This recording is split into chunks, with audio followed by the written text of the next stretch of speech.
चलिए, आज का सेशन प्रारंभ करते हैं। सेशन प्रारंभ करने के साथ-साथ एक छोटी-सी बात आप सभी के साथ शेयर करना चाहता हूँ। कल 2 बहुत महत्वपूर्ण बातें हुईं। सबसे पहले जब कल दोपहर में हमने ब्लड ग्रुप्स के ऊपर जो सेशन में थोड़ी-सी हमने बातें करी थी वायल्स के बारे में, फिर कौन-कौन से ट्यूब में कौन-कौन सा सैंपल लिया जाता है, क्यों लिया जाता है, ये सब बातें करने के बाद मैंने लास्ट में बोला था भी कि आप लोग अपना थोड़ा-सा फीडबैक भी मेरे को भेजिएगा कि आज का सेशन सही में महत्वपूर्ण रहा कि नहीं रहा। 2 लोगों का मेरे पास फीडबैक आया। दोनों ने ही लिखा था कि सर आज का सेशन बहुत बढ़िया रहा, बहुत ही ज़बरदस्त रहा। XYZ जो भी पॉजिटिव बातें होती है सभी उन्होंने बताया। और उसके बाद 18 मेरे पास ऐसे मैसेज आए, सर आप कहाँ फंस गए हो ये ब्लड टेस्ट के बारे में बताने के लिए। आप बस मरीज की बीमारी और उसका इलाज बता दो, हम तो बस इसीलिए आपके साथ जुड़े हुए हैं। मैंने मैसेज में भी डाला भी कि भैया वो तो बात ठीक है, लेकिन आज मैं हूँ, हो सकता है आज से 20 साल बाद मैं ना रहूँ। बोले कोई नहीं, फिर किसी और से पूछ लेंगे। मैंने कहा ये कितने दिन पूछने का ये काम करोगे। फिर उसका अभी तक तो जवाब नहीं आया।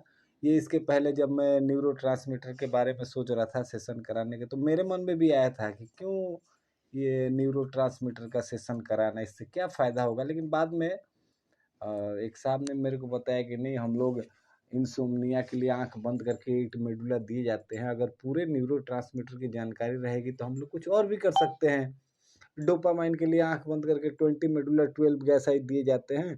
अगर न्यूरोट्रांसमीटर की जानकारी रहेगी तो हम लोग उसके साथ-साथ कुछ और भी ऐड कर सकते हैं।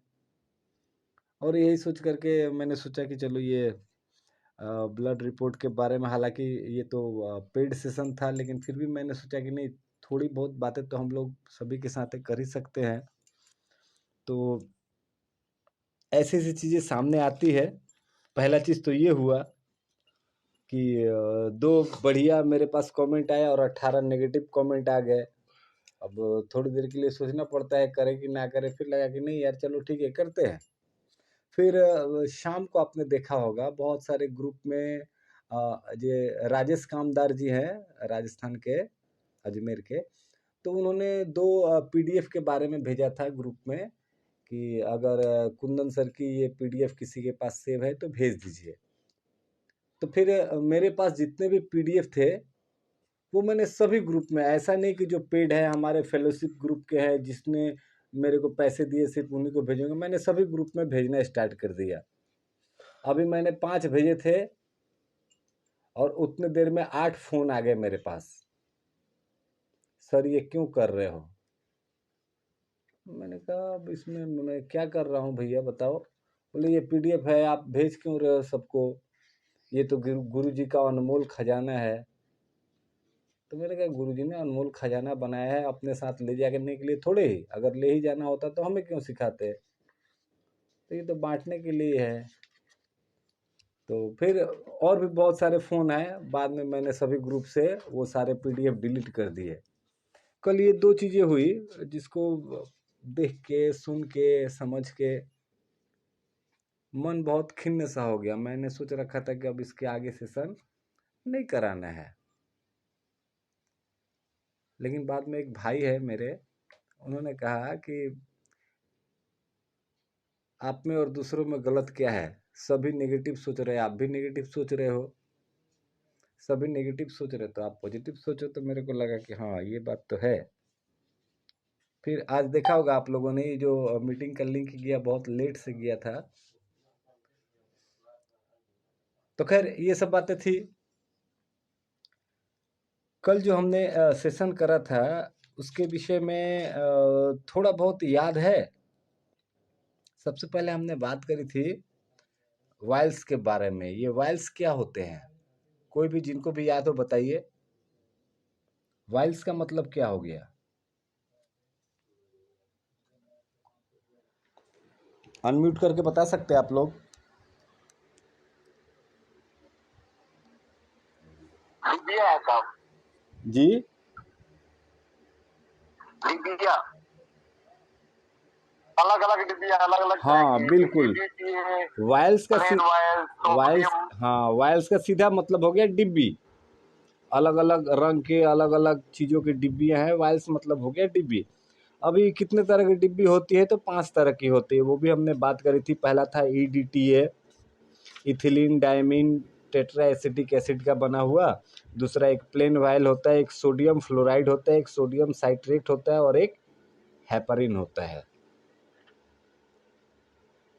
अच्छा, जो दुनिया के जितने भी ब्लड टेस्ट होते हैं उसमें से मोस्टली सबसे अधिक किस में होते हैं, कौन से डिब्बी में होते हैं? EDTA। हाँ, दुनिया के जितने भी ब्लड टेस्ट होते हैं उसमें सबसे ज़्यादा EDTA के अंदर होते हैं।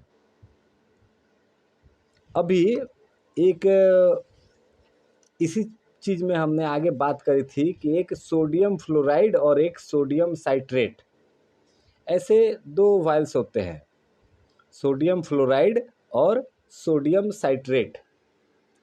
अभी सोडियम फ्लोराइड में हमने बात करी थी कि शरीर के जितने भी मिनरल्स हैं उसका उनमें टेस्ट किया था। मिनरल्स को समझने के लिए एक चीज़ समझ, जो भी शरीर के अंदर बन रहा है ना उसका टेस्ट करेंगे हम लोग सोडियम फ्लोराइड वायल में। सॉरी, जो बाहर से आ रहा है, गड़बड़ कर दिया मैंने, जो बाहर से आ रहा है, मतलब कैल्शियम तो हमारे शरीर में बन नहीं रहा है, हम बाहर से खा रहे हैं। आयरन हमारे शरीर में बन नहीं रहा, हम बाहर से, तो जो भी चीज़ें बाहर से आ रही है उसका टेस्ट करेंगे हम सोडियम फ्लोराइड वायल्स में। और जो शरीर के अंदर ही गड़बड़ हो रही है उसका टेस्ट करेंगे सोडियम साइट्रेट में। अभी इसी चीज़ पे एक सवाल पूछना चाहूँगा। मान लीजिए कोई डायबिटिक पेशेंट है, शुगर लेवल बढ़ा हुआ है और हमें उनका शुगर लेवल टेस्ट करना है, तो सबसे पहला सवाल है कि शुगर लेवल टेस्ट करने के लिए हमारे पास कितनी तरह की विधियां हैं, कैसे टेस्ट कर सकते हैं? मतलब टेस्ट तो ब्लड से ही करेंगे या यूरिन से करेंगे? यूरिन से तो बहुत बाद में करते, पहले ब्लड से ही करते इनिशियली। तो ब्लड से भी टेस्ट करने की अलग अलग विधियां हैं। मैं यही जानना चाहता हूँ, आप लोग को पता है कैसे कैसे टेस्ट करते हैं ब्लड का शुगर लेवल? ग्लूकोमीटर से करते हैं तो सैंपल से करते हैं। हाँ, सैंपल ही लेते हैं, ग्लूकोमीटर में भी वही ब्लड का ही सैंपल जाता है। और ऐसे अगर लैब में टेस्ट कराते तो वहाँ भी ब्लड का सैंपल जाता है। उसमें हम क्या चेक करते हैं, अगर किसी का शुगर लेवल बढ़ गया है तो उसको मतलब उसको चेक कैसे करते हैं, क्या आता है रिपोर्ट में लिखा हुआ? रिपोर्ट में सर फास्टिंग और पीपी ग्लूकोज आता है और HbA1c आता है। हाँ, नहीं, रिपोर्ट अगर आप देखो, 2 तरह के टेस्ट होते हैं। पहले टेस्ट में आता है या तो आप फास्टिंग कराओ या तो पोस्ट पेरेंडियल कराओ पीपी, या फिर रैंडम कराओ। ये जो टेस्ट होते हैं, अच्छा शुगर आया कहाँ से है, अंदर का चीज़ है कि बाहर से आया है?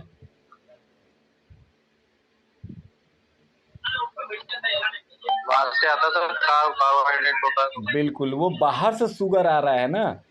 तो अगर मेरे को फास्टिंग या पीपी या रैंडम चेक करना है तो उसको कौन से ट्यूब में रखेंगे, वो बाहर से आ रहा है, कौन से ट्यूब में डालेंगे?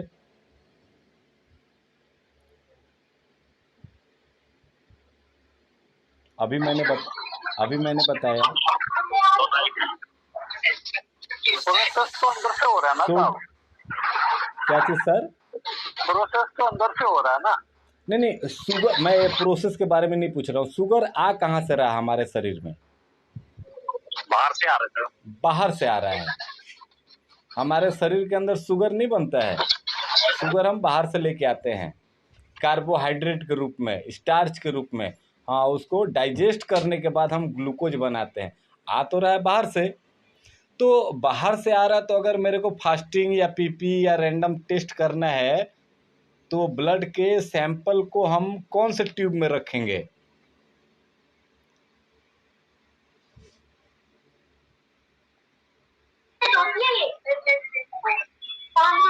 अभी यही चीज मैंने बताया कि जो भी बाहर वाली चीज, हाँ बाहर वाली चीज है उसको सोडियम फ्लोराइड में रखते हैं।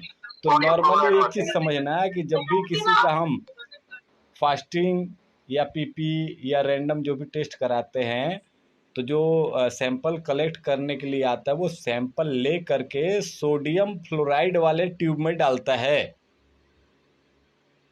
और इसको टेस्ट करने के बाद क्या पता चलता है कि कल रात को खाना खाया था हमने या अभी खाना खाया है, और अब मेरा ब्लड के अंदर शुगर का लेवल कैसा है, कम है, ज़्यादा है या ठीक है, ये चीज़ पता चलता है अभी का। मतलब आज हमारे ब्लड के अंदर शुगर का लेवल कैसा है ये पता चलता है। अच्छा, तो आज हो सकता है मेरे अंदर शुगर बढ़ा हुआ है, कल कम है, तो आज हो सकता है रीडिंग ज़्यादा आएगी, कल कम आएगी। हो सकता है कि नहीं हो सकता है?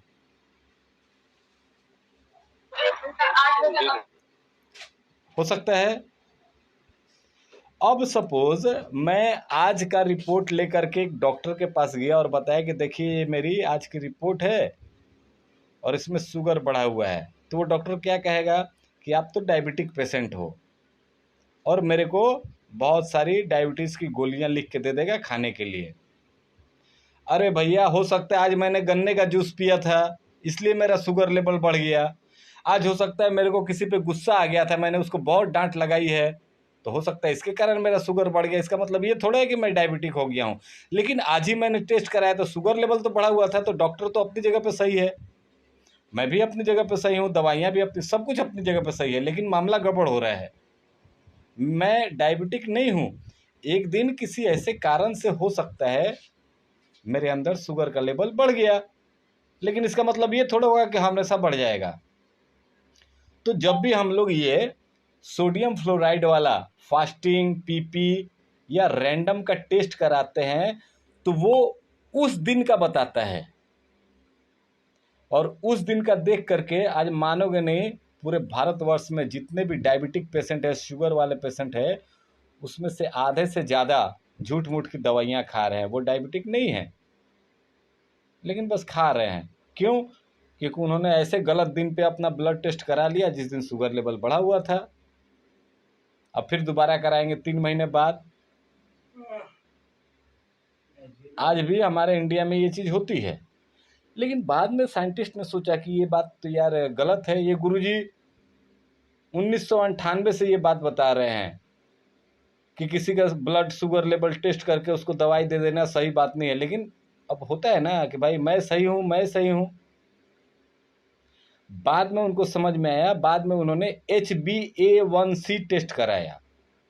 अभी पिछले किसी क्लास में मैंने बताया था ये HbA1c क्या चीज़ का टेस्ट है?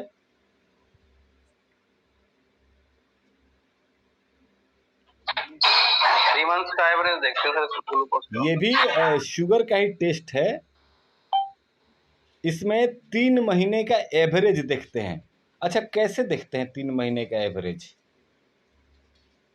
और ये HbA1 का मतलब तो हीमोग्लोबिन होता है। ए का मतलब मेरे को भी पता नहीं, 1 का मतलब मेरे को पता नहीं, सी का मतलब पता नहीं, सिर्फ HB का मतलब है हीमोग्लोबिन। ये शुगर का टेस्ट कैसे हो गया HbA1c? इसका क्या मतलब होता है? ये मैंने बताया अभी तक क्लास में।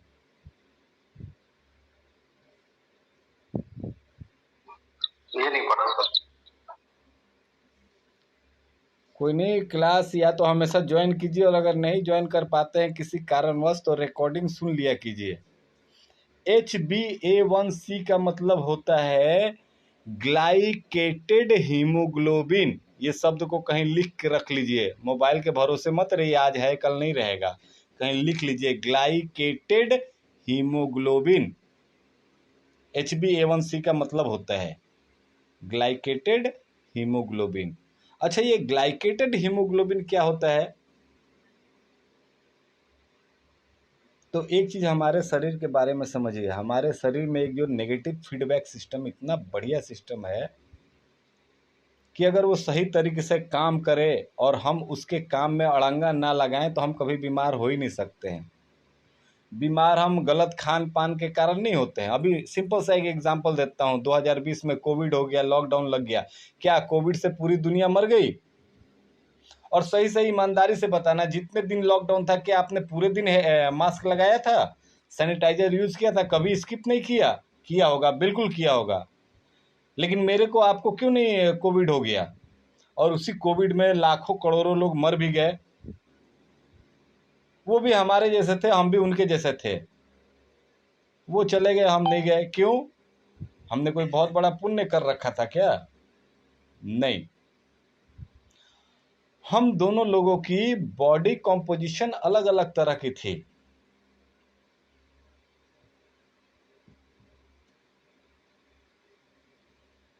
तो ये ग्लाइकेटेड हीमोग्लोबिन की बात है। हीमोग्लोबिन समझ में आए? ग्लाइकेटेड मतलब समझ लीजिए शुगर, कार्बोहाइड्रेट, ग्लूकोज। ग्लूकोज से ही, ग्लूकोज का ग्रीक वर्ड है ग्लाइकेट। तो ग्लाइकेटेड मतलब जिसके ऊपर शुगर चिपक गया है। तो जब हीमोग्लोबिन के ऊपर शुगर, जो शुगर के मॉलिक्यूल्स है वो चिपक जाते हैं तो उसको ग्लाइकेटेड हीमोग्लोबिन कहते हैं। तो भाई चिपकते क्यों हैं? क्या जरूरत है हीमोग्लोबिन के ऊपर चिपकने का? शुगर का काम है सेल के अंदर जाओ, उधर बर्न करो, एनर्जी पहुंचाओ। ये हीमोग्लोबिन के ऊपर चिपकने का क्या मतलब बनता है? तो बॉडी की जो नेगेटिव फीडबैक सिस्टम है वो जल्दी हमें बीमार नहीं होने देती है। अगर किसी कारण से हमारे ब्लड में आज शुगर का लेवल बढ़ गया तो पहले नेगेटिव फीडबैक सिस्टम ये डिसाइड करता है कि अगर शुगर लेवल ज़्यादा है, सेल के अंदर नहीं जा रहा है, तो इसको कहाँ ठिकाने लगाया जाए। तो सबसे पहला वो काम करता है कि जितना हो सके लीवर में स्टोर कर दो, ग्लाइकोजन के रूप में। अब स्टोर करने के लिए गया, लीवर कहता है भाई मैं तो पहले से ही फुल हूँ, मैं अब एक भी रख नहीं सकता, मेरे पास जगह ही नहीं है। फिर क्या करेगा? सेकंड ऑप्शन आता है कि हीमोग्लोबिन के ऊपर चिपका दो। और थर्ड कंडीशन आता है जब हीमोग्लोबिन भी हाथ खड़े कर देगा कि भैया मेरे पास भी जगह नहीं है, तब कहता है कि अब पेशाब के द्वारा बाहर निकालो। फिर वो किडनी फेलियर और वो पैरों में नवनेस, सुन्नपन, झंझनाहट, गैंग्रीन, ये सब प्रॉब्लम होने लगती है। तो ये सारा बताने का मतलब यही है कि देखो, जो हम लोग नॉर्मली फास्टिंग पीपी या रैंडम का टेस्ट कराते हैं वो एक दिन का होता है, और ये HbA1c है, इसमें ये देखते हैं कि हीमोग्लोबिन के ऊपर कितना ग्लूकोज चिपका हुआ है, और उसके हिसाब से 3 महीने का एवरेज निकालते हैं। अब ये एवरेज कैसे निकालते हैं 3 महीने का मैं ये भी बताऊंगा, लेकिन उसके पहले 2-3 सवाल पूछना चाहूंगा आप लोगों से।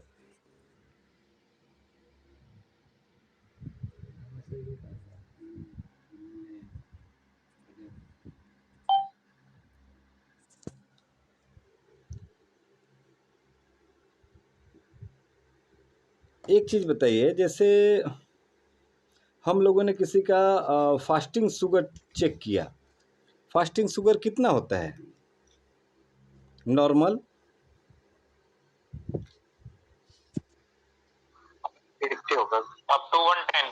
110 तक होता है। 110। अच्छा, उसमें भी एक बात है, ये 110 तक का जो आंकड़ा है ना, ये 31 साल की उम्र तक के लोगों के लिए ठीक है। अगर हमारी या आपकी उम्र 31 साल से ज़्यादा है तो ये 110 की जगह 112, 115 भी हो सकता है, 120 तक भी है। अगर एक 80 साल का बंदा है और अगर उसका फास्टिंग में 120 है तो उसको हम लोग नॉर्मल समझेंगे, क्योंकि एज के साथ कुछ वैल्यू इसकी बढ़ती जाती है। अच्छा, पीपी का कितना होता है नॉर्मल रेंज?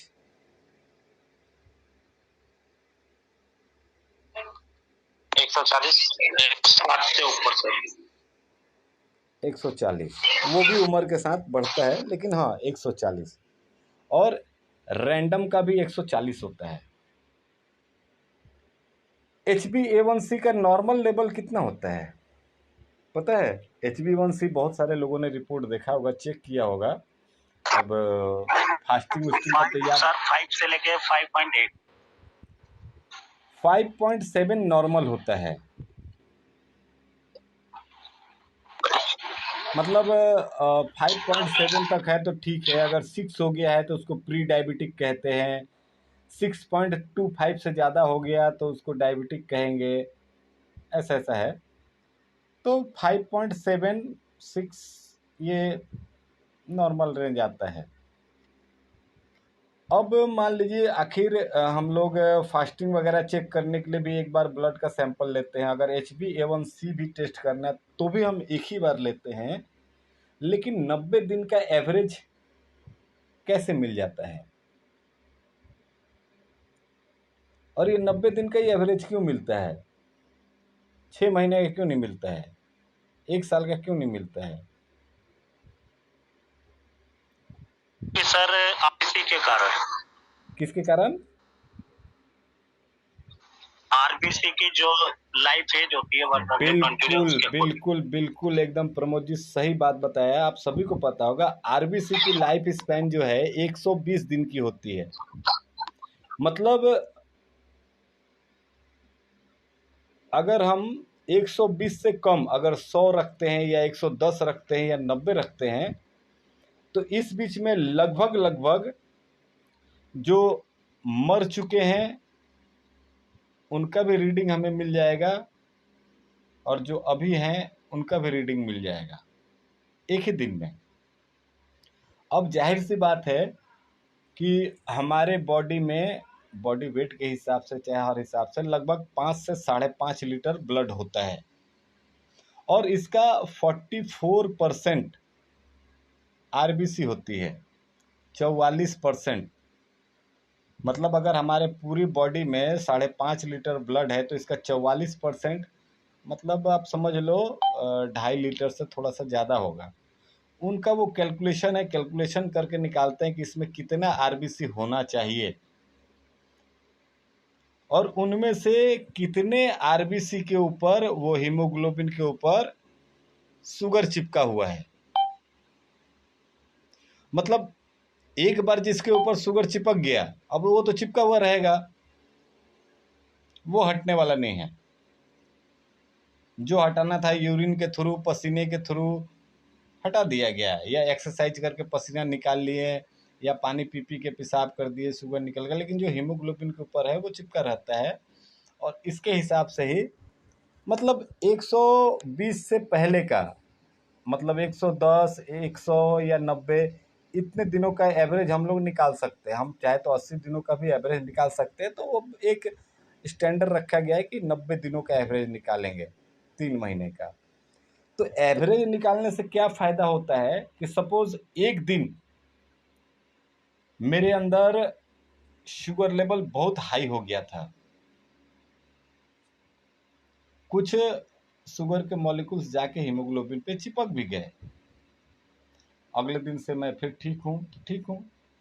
अब जितने चिपके हुए हैं वो घूम रहे हैं।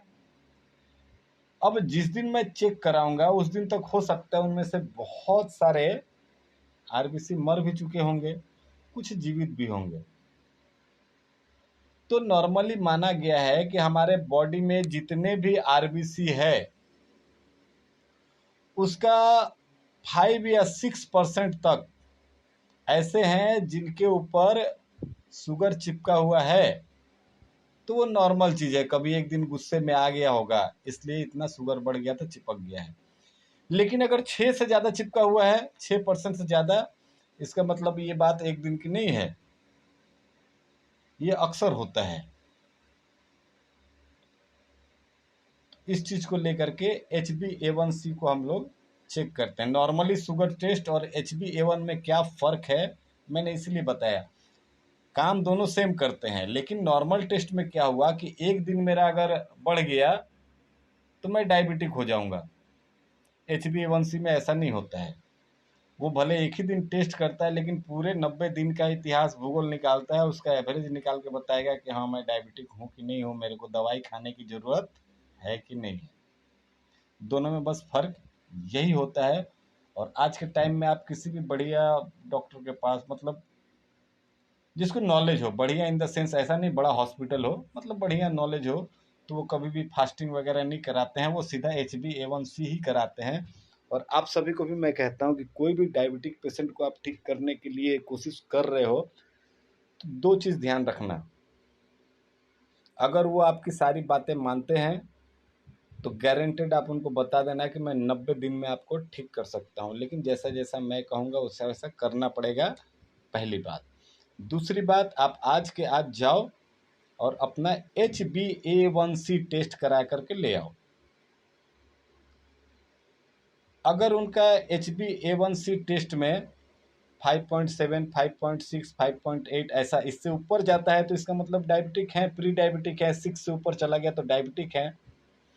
अगर 8 से कम है इनका HbA1c तो 90 दिन में मैं अपनी तरफ से गारंटेड बता रहा हूँ। ऐसा ऑनलाइन क्लास में कोई भी आज तक, मैं न्यूरोथेरेपिस्ट की बात ही नहीं कर रहा हूँ, बाकी सारे लोगों की भी बात कर रहा हूँ, जितने भी हीलर्स हैं सभी की बात बता रहा हूँ। कोई गारंटेड ये नहीं कह सकता कि मैं शुगर ठीक कर दूंगा। मैं कहता हूँ 90 दिन में ठीक कर दूंगा अगर HbA1c 8 से कम है तो। लेकिन उसके लिए 90 दिन जैसा जैसा मैं कहूँगा वैसा वैसा करना पड़ेगा। मैं ठीक कर सकता हूँ 90 दिन के अंदर। तो खैर ये अलग बात है, ठीक करना नहीं करना। टेस्ट के बारे में बता रहा हूँ कि जब भी आपके पास कोई डायबिटिक पेशेंट आता है तो सबसे पहले कोशिश कीजिए उनका HbA1c रीड करने के लिए कि कितना है उनका HbA1c, क्योंकि एक्चुअली में वो डायबिटिक है या नहीं है ये इसी से पता चलेगा। और जब ये करने लगोगे, मैं गारंटेड बता रहा हूँ कि अगर किसी एक साल में आपके पास 10 डायबिटीज़ के मरीज आते हैं और 10 को आपने HbA1c कराया तो निराशा लगेगी कि उसमें से 6 लोग तो डायबिटिक हैं ही नहीं, झूठ मूठ की दवाई खा रहे हैं। उनका 5.8 है या 5.7 से नीचे ही है। हाँ, 10 में से 4 लोग 3 लोग ऐसे मिलेंगे जिनका बढ़ा हुआ रहेगा, उनको फिर इलाज करना है।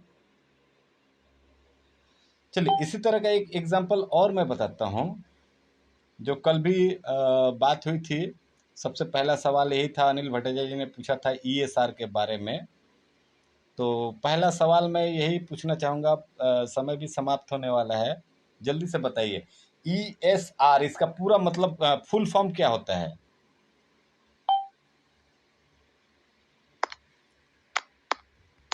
Andy sedimentation rate. एक मिनट प्रमोद जी फिर से सेडिमेंटेशन रेट। एक मिनट एक एक करके प्रमोद जी पहले आप बताइए।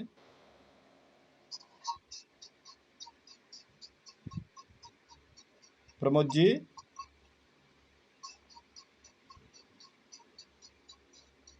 चाहे ज्योत साहब आप बताइए। Erythropoietin sedimentation rate. Okay, erythropoietin sedimentation rate. जी वीरेंद्र जी आप बताओ। Erythro sedimentation rate. Erythro sedimentation rate. चलो कोई नहीं, आपने और ज्योत साहब ने बताया, दोनों लोगों ने सही बताया। थोड़ा सा नाम में चेंजेज है, इरेथ्रो नहीं है या इरेथ्रोपोइटिन भी नहीं है। इरेथ्रोपोइटिन वो किडनी वाला चीज हो गया। एक चीज, ब्लड के अंदर जो भी कोशिकाएं होती है, सेल्स होती हैं, उनको हम लोग साइट कहते हैं, साइट। तो जो लाल वाली कोशिकाएं हैं, आरबीसी है, हीमोग्लोबिन, हाँ, लाल वाली चीजों को हम लोग इरेथ्रोसाइट कहते हैं और सफेद वाली चीजों को लिम्फोसाइट कहते हैं। तो ESR का पूरा मतलब हो गया इरेथ्रोसाइट सेडिमेंटेशन रेट। सेडिमेंटेशन मतलब नीचे जमना, बैठना। अभी इसको समझने के लिए एक छोटा सा एग्जांपल देता हूँ। मान लो मेरे पास 1 किलो दही है, उसको एक मटके में डाल दिया, थोड़ा सा पानी मिला के, और उसको बिल्कुल हिलाने लगे। आधे घंटे 1 घंटे हिलाने के बाद क्या होगा, वो धीरे धीरे उसमें से मक्खन निकल के ऊपर आ जाएगा। अच्छा, मक्खन क्यों ऊपर आ जाता है? क्योंकि वो हल्का है। सेम इसी तरह अगर हमारे खून को लेकर के खूब हिलाया जाए तो खून के अंदर जो भारी चीज रहेगा वो धीरे धीरे धीरे धीरे नीचे की तरफ बैठ जाएगा। कल मैंने बताया था ना, खून में कुछ ठोस चीज़ें होती है और कुछ लिक्विड होता है। लिक्विड होता है प्लाज्मा, ठोस में आरबीसी, डब्ल्यूबीसी, प्लेटलेट आ गया। तो ये सिर्फ आरबीसी के लिए होता है, डब्ल्यूबीसी और प्लेटलेट के लिए नहीं, ये चीज़ ध्यान रखिएगा। तो जब भी हम खून को बहुत हिला देते हैं तो उसमें से जो भारी चीज़ होता है ना, जैसे सबसे भारी होता है आरबीसी, तो वो नीचे बैठना शुरू हो जाता है। तो कितने देर में नीचे बैठेगा, तो उसके लिए एक रीडिंग होती है, नॉर्मल वैल्यू जिसको कहते हैं। तो ये नॉर्मल वैल्यू जो है पुरुषों में होता है 0 से 15। अच्छा, यूनिट भी याद रखें, 15 मतलब क्या, 15 mm प्रति घंटा। मतलब 1 घंटा हिला के छोड़ देंगे ना, तो मर्दों के खून में से 15 mm, जो 5.5 लीटर खून पूरा निकाल के एकदम हिला दिए, तो पूरे खून में से 1 घंटे में 15 mm जा करके नीचे जमा हो जाएगा। और महिलाओं के अंदर 20 mm, क्योंकि महिलाओं का खून भारी होता है, मर्दों का खून थोड़ा हल्का होता है। तो मर्दों के अंदर 15 mm का जमता है 1 घंटे में, और महिलाओं के अंदर 20 mm का जमता है। अब सिंपल सी बात मैंने बताया कि उसको हिला दो और हिला के छोड़ दो, वो कितना जमा हो जाता है। अच्छा, अगर कोई चीज़ अपने वजन से ज़्यादा भारी हो जाए तो वो जल्दी जम जाएगी। सपोज एक कोई चीज़ है जो 10 ग्राम का है, उसको जमा होने में 10 मिनट लगता है। 10 ग्राम की चीज़ को जमा होने में 10 मिनट लगता है। तो अगर वही चीज़ अगर 20 ग्राम की है तो उसको जमा होने में क्या 20 मिनट लगेगा?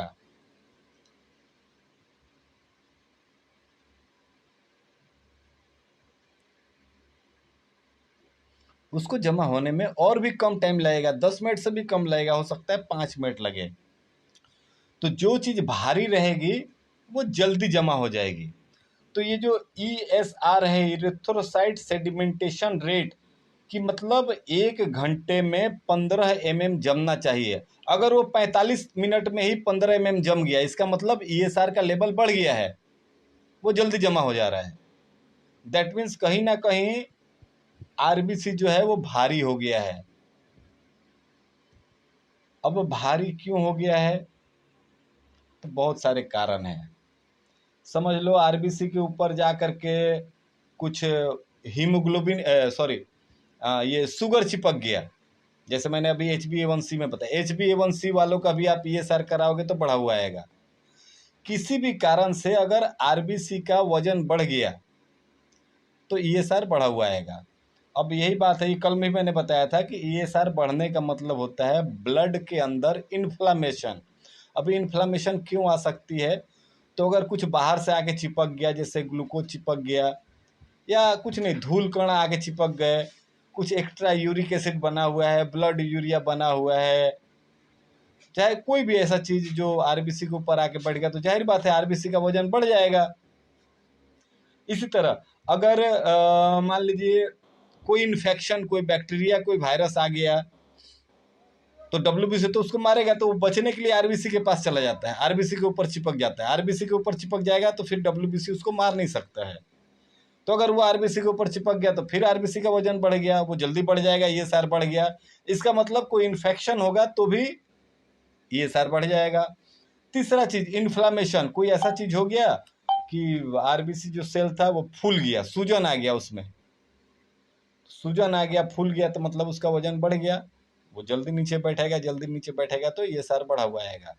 तो सिंपल सी बात है, ESR बढ़ने का मतलब है, ऐसा नहीं वो किसी बीमारी के बारे में बताता है कि ये बीमारी बढ़ गई, वो बीमारी।